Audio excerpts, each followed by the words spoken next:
L'évangile est pure vérité, il n'y a pas à ergoter. S'il y avait le moindre point certain, elle ne serait pas vérité.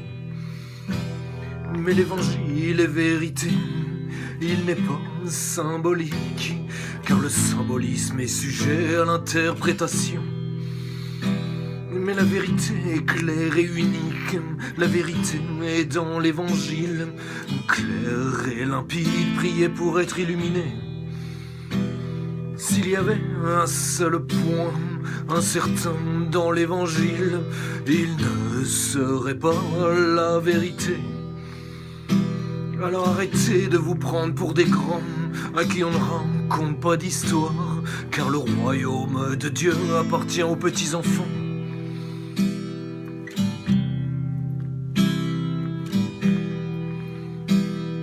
Ne pensez pas, mes frères, que croire sans se poser de questions, comme un petit enfant, soit signe de faiblesse. Non, mes frères, car croire ainsi a pour nom la foi. Et dans notre monde qu'il a perdu, celui qui l'a a du mérite aux yeux de notre Créateur, qui le mettra à son crédit. Il ne veut pas là-haut de robots, mais des hommes forts qui ont compris.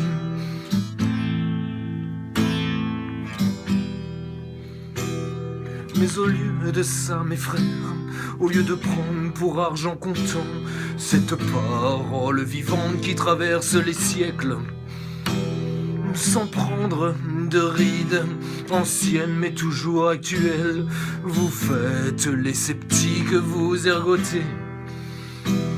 Et c'est exactement ce que cherche le diable pour détourner les hommes de l'unique et seule vérité, source de paix.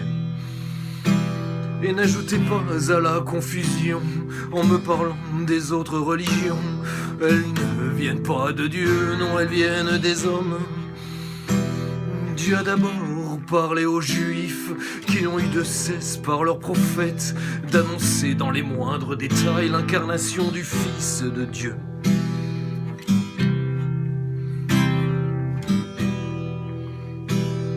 Ne pensez pas, mes frères, que croire sans se poser de questions, comme un petit enfant, soit signe de faiblesse. Non, mes frères, car croire ainsi a pour nom la foi.